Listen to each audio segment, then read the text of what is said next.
Okay, we're going to take a quick look at evaluating logarithms on the calculator. Pretty quick process. There's either a regular log or a natural log, both of which we've talked about, and both of which you'll see on your calculator. So find them, you'll see an LOG and an LN button.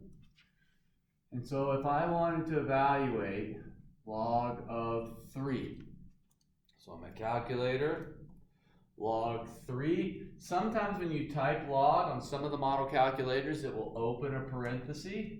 Make sure you close it. And I'm going to round off here, but you should be getting something like 0.477. Okay?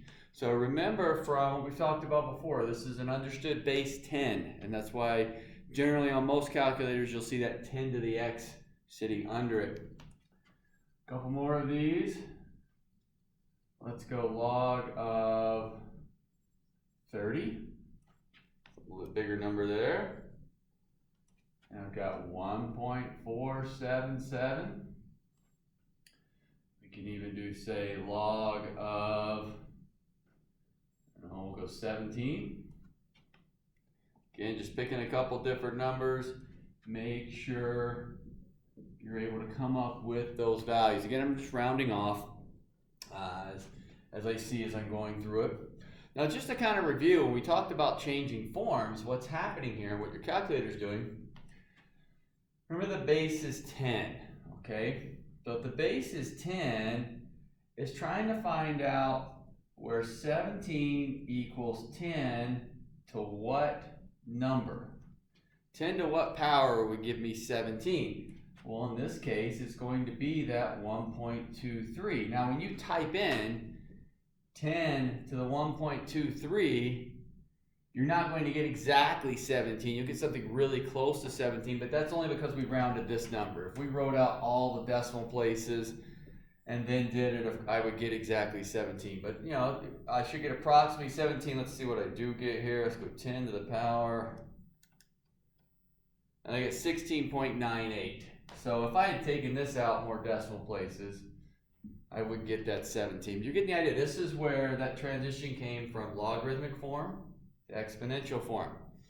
Now let's look at that natural log key. Natural log key, ln3. So if I go natural log 3, you should get about 1.0, I'm going to say 99. It's a 986, I'll round off there.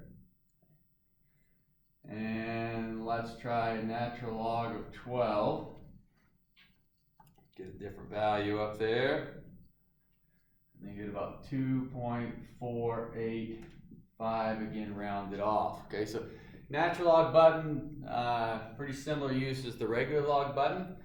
Just to kind of remind you back to when we were going from logarithmic to exponential, the base of that logarithm was e. So what's happening is we're saying 12 is e to what power? E to what value is going to give me 12? And it would be that 2.485. Again, if you type this in, you may not get exactly 12, but it'd be really close because we did round this number off. Okay?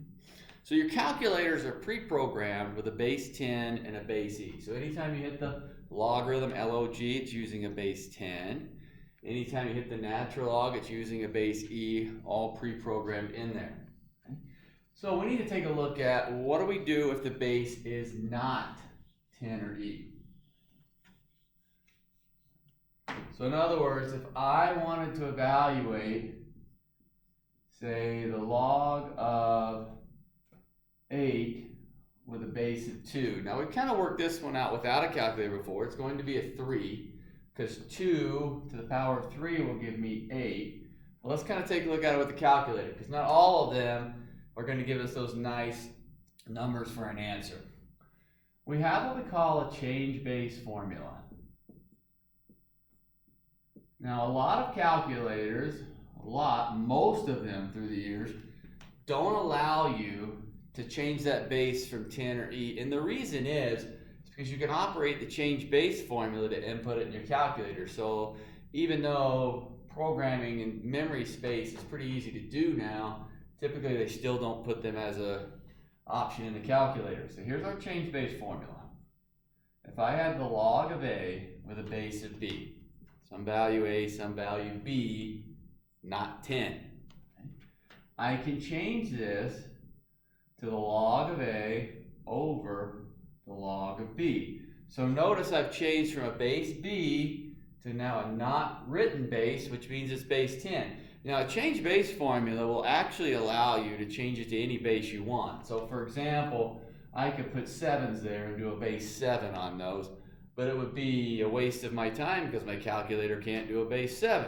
So I'm changing it to the base my calculator can do, which would be 10, why it's not written. The way I remember it is base, bottom.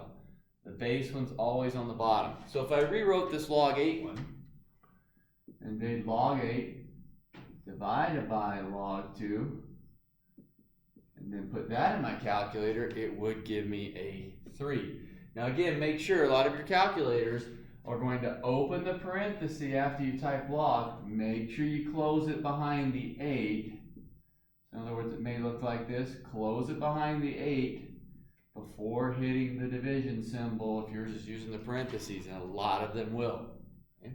You should get that 3. You can run a test, make sure you're getting parentheses in the right place, make sure you're able to get that 3. Let's look at a couple other values here. Let's go log 32 base 5. So my calculator won't do base 5. I will switch it to base 10. Log 32 over log 5. If I had log 32 divided by log 5, I get about 2.153. So that allows us to change that base. Whatever the base is on the bottom. To review back what we talked before, this would mean 5 to the power of 2.153 would give me 32. Okay. One more here. Let's go log 7 base 3. I'd rewrite that as log 7 over log 3. It gives me 1.771 roughly. So we can evaluate a base 10 log, just using the actual key on the calculator, a base E log, using our natural log key, and we can even take care of other bases using the change base formula.